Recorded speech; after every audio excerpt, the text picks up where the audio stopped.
Hey guys, welcome back to TechMan.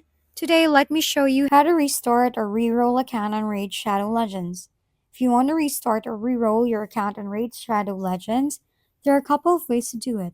The easiest is when you've just started playing and haven't linked your account yet. You can simply restart the game, try your luck, and once you get a good start, link your account to save it. But if your account is already linked, don't worry.